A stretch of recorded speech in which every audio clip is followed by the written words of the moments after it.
আমাদের স্ত্রীরা আমাদেরকে গোলাম বানিয়ে ছাড়ছে। অথচ এখানে বলা হয়েছে স্ত্রীরা আল্লাহর রাসূল সাল্লাল্লাহু আলাইহি সাল্লামের শ্রেষ্ঠ উম্মতের সর্বশ্রেষ্ঠ নেয়ামত। সুবহানাল্লাহ। শুধু তাই নয়, আল্লাহর নবী বিশ্ব নবী মুহাম্মদুর রাসূলুল্লাহ সাল্লাল্লাহু আলাইহি সাল্লাম বলেন, ওয়া ইন্না নাযারা ইলাইহা সারআতু, যদি কোনো আল্লাহর বান্দা তার স্ত্রীর দিকে না তাকায় তার হৃদয় উজাড় হয়ে যায়। কন্যা সুবহানাল্লাহ।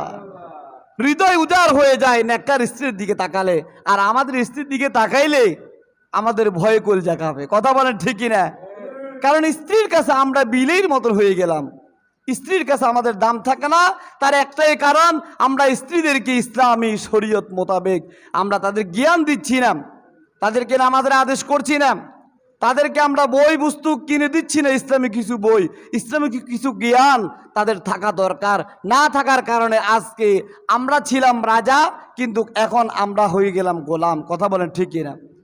রাসূল আকরাম সাল্লাল্লাহু আলাইহি সাল্লাম বলেন, তৃতীয় নাম্বার, ওয়াইন গাবা আনহা নাদাতুহু ফি নাফসিহা ওয়া মালিহি, যদি কোনো স্বামী যদি কিছুদিনের জন্য অত কিছু সাময়িক সময়ের জন্য স্ত্রীকে রেখে অন্য জায়গায় যায়, স্ত্রী তার ইজ্জত হেফাজত করবে, স্ত্রী তার মাল হেফাজত করবে, স্ত্রী তার স্বামীর সম্মান, স্বামীর ইজ্জত, স্বামীর মালামাল হেফাজত করবে।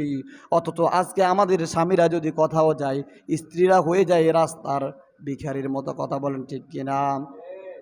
স্ত্রীরা হয়ে যায় রাস্তার মালামাল, স্ত্রীরা হয়ে যায় একবারে অটোমেটিকলি সবাই সদাই হয়ে যায়। ইজ্জতও হেফাজত করে না, স্বামীর মালামালও হেফাজত করে না। কিছু কিছু মহিলা তো আছে যে স্বামী যা আছে মনে করে সবগুলো বাপের বাড়িতে দিয়ে আসি। এরকম সমাজে আছে না? আয় হায় রে! রাসূল আকরাম সাল্লাল্লাহু আলাইহি সাল্লাম বলেছেন, স্বামী যদি সাময়িক কিছু সময়ের জন্য তোমার থেকে অনুপস্থিত থাকে, তুমি তার ইজ্জত, তুমি তোমার সম্মান এবং তুমি তার মালামাল হেফাজত করবা। অথচ স্বামী বিদেশ গেছে, এই সুযোগে আমি বাজারও হয়ে গেছি দোকানদার। আছে না? পরকীয়া হয়ে যায়, স্বামীর মালামালগুলো বাপের বাড়ি পাঠিয়ে দেয়। এরকম অনেক মহিলা আছে, অনেক মহিলা আছে। রাসূল আকরাম সাল্লাল্লাহু আলাইহি সাল্লাম বলেন, শুধু তাই না,